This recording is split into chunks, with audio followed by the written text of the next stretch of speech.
Si vous déplorez que la saga Hunger Games n'ait jamais été adaptée en jeu vidéo, 1. C'est bien fait pour vous. 2. Towerfall Ascension vous consolera peut-être. Se voulant la version définitive du jeu Towerfall, sorti sur la micro-console Ouya en 2013, Towerfall Ascension raconte une histoire dont je n'ai aucune idée. Aucune idée. Car le plus marquant, c'est le gameplay.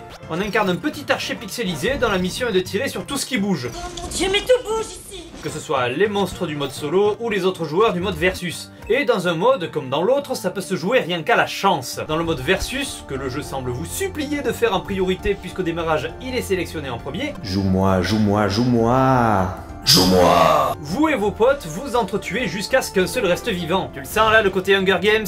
Des flèches, un seul survivant? Il ne peut en rester qu'un. Hunger Games, j'ai dit! Et tous ont leur chance de gagner. Ça commence avec le même nombre de flèches de type basique, puis ceux qui gagnent le moins, ou comme j'aime à le dire, ceux qui perdent le plus, peuvent commencer un round avec un bouclier, mais ça va tellement vite qu'en 3 secondes on peut déjà finir un round. Même les joueurs qui s'y connaissent bien peuvent se faire laminer par des débutants vénards, ce qui peut amener à des parties très serrées. Comme ma bite! Oui, je l'avoue, ça m'est arrivé de me faire laminer par des débutants vénards, mais j'ai toujours eu le dernier mot.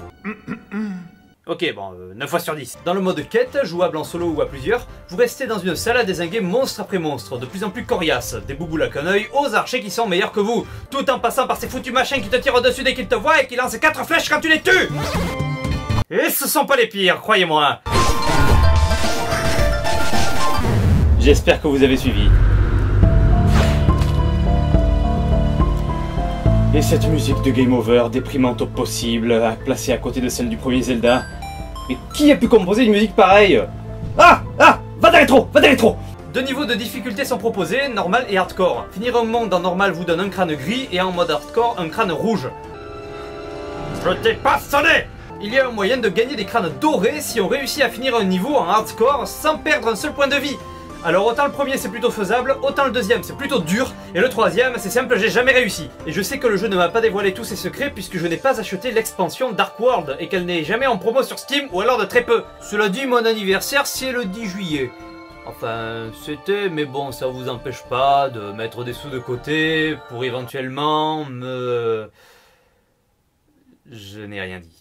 Bref, si en 2016, les graphismes old school et la difficulté pelle-crâne de l'époque ne vous déroutent pas, déjà je vous félicite. Et bien sûr, je vous conseille Towerfall Ascension, histoire de bien emmerder vos potes qui sauront pas y jouer tout de suite. Mais n'oubliez pas que la pièce peut tomber d'un côté ou de l'autre. Sans doute pour ça que les victoires du mode versus sont représentées par des pièces. Dans tous les cas, puisse la mort vous être favorable, j'entends bien sûr celle de vos adversaires, et j'espère que vous n'y jouerez pas souvent. Et alors comme ça vous l'aviez pas aimé cette blague? Pour la peine en voici une vraiment pourrie. J'aurais dû sortir ma vidéo de Towerfall Ascension au mois de mai, le jour de l'ascension.